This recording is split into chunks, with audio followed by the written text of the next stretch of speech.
The controversial series Toddlers and Tiaras has come under fire again after a shocking new video aired which featured a 7-year-old beauty queen dancing provocatively to Beyonce's single Ladies.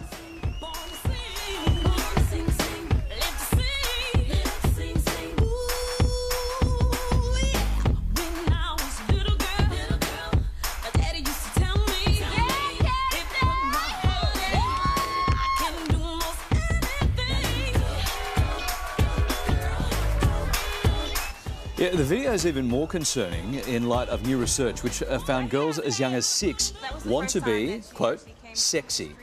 So should parents be alarmed? Joining us now with more, media commentator Suzanne Mostyn and parenting expert Collett Smart. Good morning to you both. Morning, ladies. Good morning. Now, Suze, let's start with you. Tell us about the study. Did the findings come as a surprise to you? OK. Laz, Kyles, good morning. Researchers wanted to know whether mass media contributed to the early sexualisation of little girls. So what they did, they took 2 dolls, paper dolls, one that was a sexualised image, which you can see on the screen now, and the other that wasn't. And basically they asked 6 to 9-year-old girls to pick which doll they identified with the most as an ideal self and as the most popular. And 68% wanted to look like the sexy doll, while 72% said the sexy doll was most popular. And I think this is concerning, even though it's a very small sample size. Only 60 girls were selected for the study. It's concerning because it's indicative, as I say, because, you know, it's an overwhelming group of women that want to one day be seen as sexy rather than as little girls who want to be conservatively dressed. And it's distressing because what does it say about the future of our little girls? Okay, Collett, so the study, as Sue said, linked sexy with being popular. That's got to be a concern. How do we teach kids that that necessarily isn't the case? Yeah, parents talk to me all the time about this wallpaper, we call it, that is all over, and they're trying to parent within this wallpaper. So what I advise to parents is taking a multi-dimensional approach. So things like actually teaching your children to be critical media users. So that actually came up in the study. So mothers who taught their daughters how to dissect some of the messages behind the images. Actively complaining about media and adverts that you don't think are appropriate for children or the portrayal of women can be a good model to your girls in how you feel as a family and your values as a family uphold women. So actively complaining is important. And then my most important advice is get your daughters involved in a physical activity or a sport. And that came up in the study as well. Yes. So getting your daughters to realise that their bodies are worth a skill, not an object just to be looked at by others.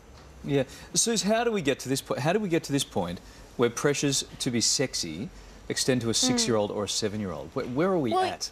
Yeah, I mean, look, 6-year-olds can barely spell their name and they can barely spell sexy, but obviously they know enough about these sexualised images that that's what they want to be like. And the good news is that these are impressionable minds and we can reshape them, Laz. So with studies like this and vision like that, we can change our daughters' futures. And there's nothing wrong with experimenting with mummy's lipstick and nail polish. We're not saying ban the rouge brush. What we're saying is they are rites of passage that need to take place in an appropriate setting. You know, let's have clear mothering messages, as Collett just said. It's about self-worth, as we all agree about this. It's about giving our daughters the right message, that it's about substance, not about, you know, just the shell. If there's nothing inside the shell breaks. And, you know, I was driving in this morning thinking that we take such ridiculous steps to protect our children. We cotton ball them in every way. And when they're learning to ride a bike, we put a helmet on their head.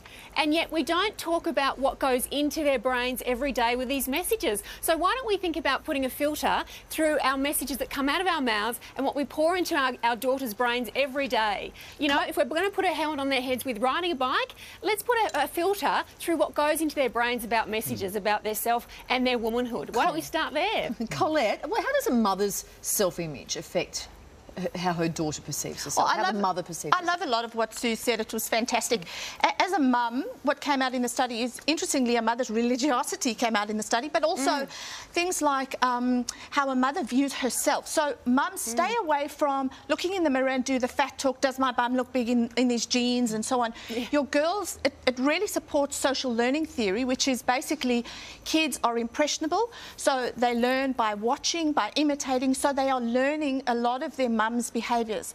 So mums, talk about eating for health's sake, not for skinniness and hotness, and eating for your brain and doing well at school. So those kind of things are great models for your daughters. Okay, thank you so much, Collett, and Suze, thank you too for your time this morning. Thank you, ladies.